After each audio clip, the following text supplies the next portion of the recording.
20 seconds.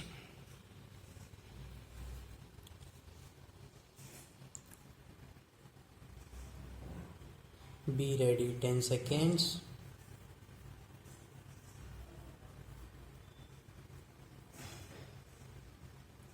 Start.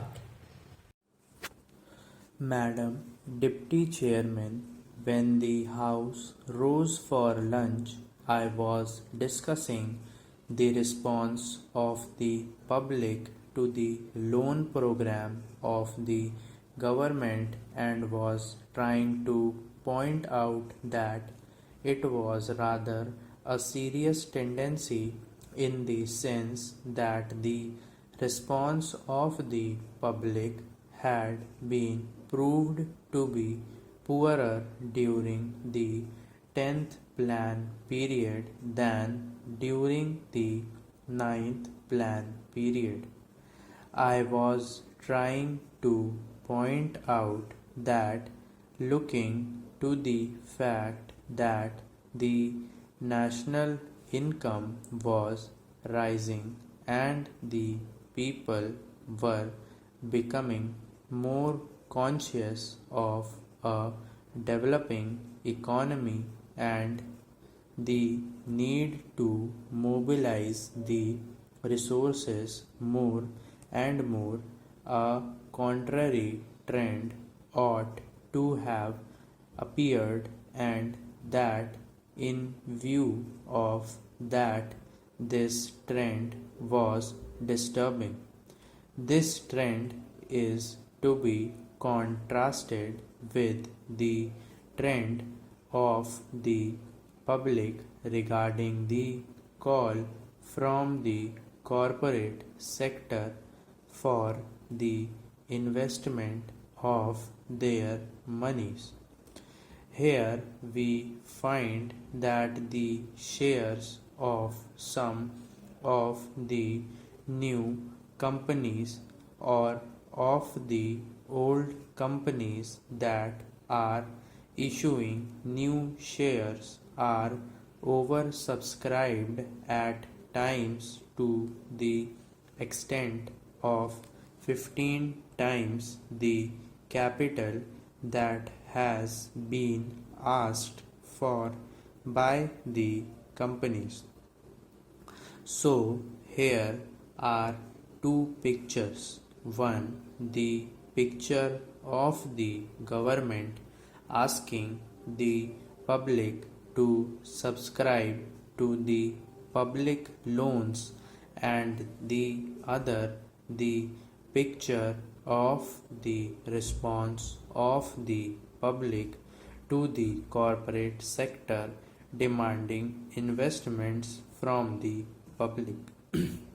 While on the one hand there is an enthusiastic response to the demand from the corporate sector, on the other there is a very poor response as far as the loan program of the government is concerned. This is a matter of some concern, and I feel that the government should pay more attention than just exhorting the people to save more and to hand over their savings to the government, as the Honorable Finance Minister has done more than once. If it would have been merely a question of rediverting the money that is coming from the corporate sector to the public exchequer in the forms of loans, perhaps the matter would not have been so serious.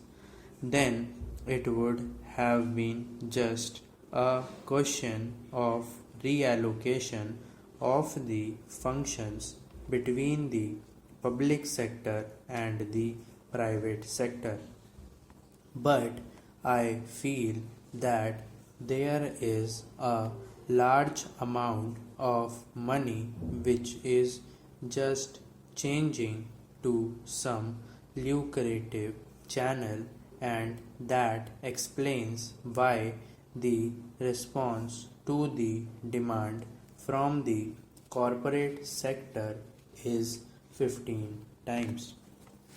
This shows that 14 times that particular capital is not required by that company, and if there had been some adequate steps or measures whereby originally that money could have gone to the public exchequer.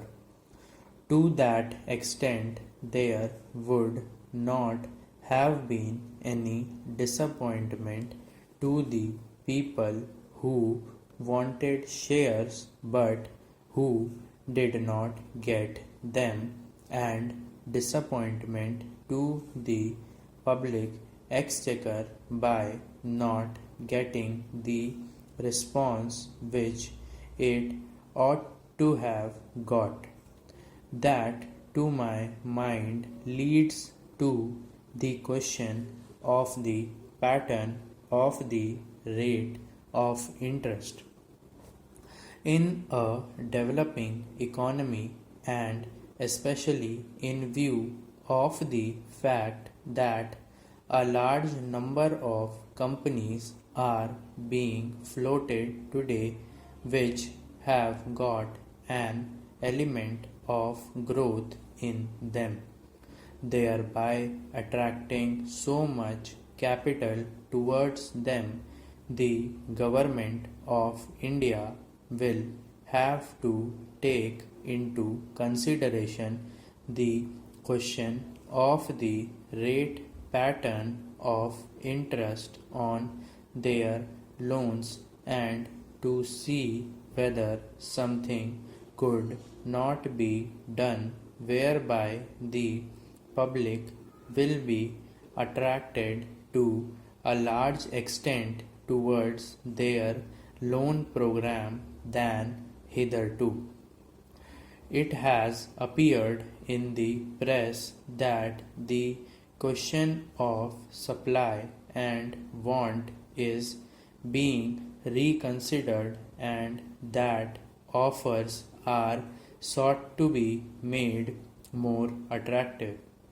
If in the same strain the entire question of the loan program is also considered, it may be possible that these loans also might be made more attractive, and thereby more capital which is today just changing the channels of profitable employment might be diverted to the public exchequer in the form of public loans.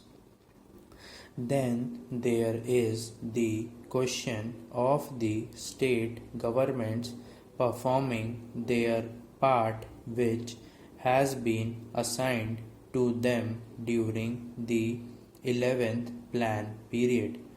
In this connection, I would like to draw the attention of the Honorable House to a very important recommendation which has been made by the 11th Finance Commission, namely the appointment of a high power commission to go into the entire question of the allocation of financial resources between the central government and the state governments.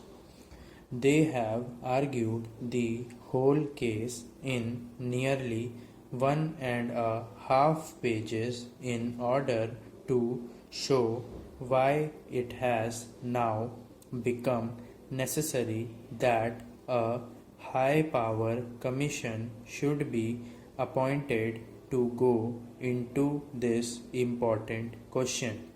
According to the Third Finance Commission, the allocation of resources between the center and the states was made at a time when planned economic development was not visualized. When the Constitution was framed, the development of the public sector, the new responsibilities which the states were going to assume, and a plan era were not properly visualized, and it was under these conditions that these allocations were being made.